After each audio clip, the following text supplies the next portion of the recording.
ಯಾರಾದ್ರೂ ಮಾತಾಡಕ್ ಸಿಕ್ಲಿಲ್ಲ, ಮಾತಾಡಕ್ ಬಿಟ್ಟಿಲ್ಲ ಅವ್ರದ್ದು ಕೇಳಿದೀರಾ? ಯಾವ್ಯಾವ ಭಾಷೆ ಬೈತಾರೆ ಕೇಳಿದೀರಾ ನೀವು? ನಮ್ದೆಲ್ಲ ಏನೂ ಇಲ್ಲ. ನಾವು ಕ್ಯಾಮರಾ ಈ ಕಡೆ ಇರೋದ್ರಿಂದ ವೈರಲ್ ಆಗುತ್ತೆ. ನಮ್ಮ ಸ್ನೇಹಿತರ ಮಾತುಗಳು ಯಾವ ತರ ಬನ್ನಿ ಹೇಳ್ತೀನಿ, ಅದು ಕೇಳಿ ಅವ್ರಿಗೇನೆ ಹೇಳ್ತಿದ್ದೆ ಸರ್.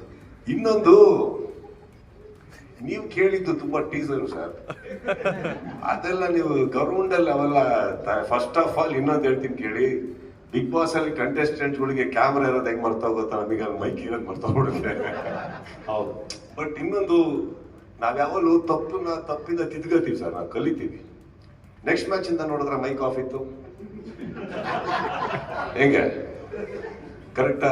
ನೆಕ್ಸ್ಟ್ ಮ್ಯಾಚ್ ಅಲ್ಲಿ ನಾನು ವಿಷ್ಣುಗೆ ಹೇಳ್ಬಿಟ್ಟು, ಯಾಕಪ್ಪ ಆಕ್ಚುಲಿ ನಾನು ಬೈದಿದ್ದು ವೈರಲ್ ಆಗಿದ್ದೆ ಅಲ್ಲ, ಅದು ನಾನ್ ಬೈದಿದ್ದು ವೈರಲ್ ಆಗಿದೆ. ಯಾಕಂದ್ರೆ ಬಿಗ್ ಬಾಸ್ ಅಲ್ಲಿ ಮಾತಾಡಿದ್ ಕೇಳಿ ಕೇಳಿ ಸುದೀಪ್ ಅವರು ಹಿಂಗ್ ಮಾತಾಡಲ್ಲ. ಬಟ್ ಆಕ್ಚುಲಿ ನನಗೆ ಆ ವೈರಲ್ ಆ ಬೈಗಳಾದ್ಮೇಲೆ ತುಂಬಾ ಫ್ಯಾನ್ ಫಾಲೋವರ್ಸ್ ಜಾಸ್ತಿ ಆಗ್ಬಿಡ್ಯಾರ ಫೀಮೇಲ್ಸ್. ಎಂತೆಂತವ್ರು ಮೆಸೇಜ್ ಮಾಡ್ತಿದಾರೆ, ಏನ್ ನಮ್ಗೆ ಎಷ್ಟು ನಮ್ಮೂರು ಅನ್ಸ್ಬಿಟ್ಟಿದೆ ಅಂತ ಕನೆಕ್ಟ್ ಆಗಿದೆ ಬಂತ ಗೊತ್ತಾಗ್ತಾ ಇಲ್ಲ. ಬಟ್ ಐ ಗೆಸ್ ನೀವು ನೆಕ್ಸ್ಟ್ ಮ್ಯಾಚ್ ಅಲ್ಲಿ ಮಾತಾಡಿದ್ದು ಅದೆಲ್ಲ ಕೇಳಿದಿದ್ರೆ ಇನ್ನೂ ಜಾಸ್ತಿ ಓಡಿರೋದು ನಮ್ದು. ಬಟ್ ಮೈಕ್ ಸ್ವಲ್ಪ ಕೆಳಗಿಟ್ಟಿದ್ವಿ ನಾವು. ಅದೇ ಮಂಜು ಬಯಸ್ಕೊಂಡ್ರೆ ನೆಕ್ಸ್ಟ್ ಮ್ಯಾಚ್ ಕೂಡ ಅದಿದ್ದಿದ್ದೆ ಆಕ್ಚುಲಿ ಅದು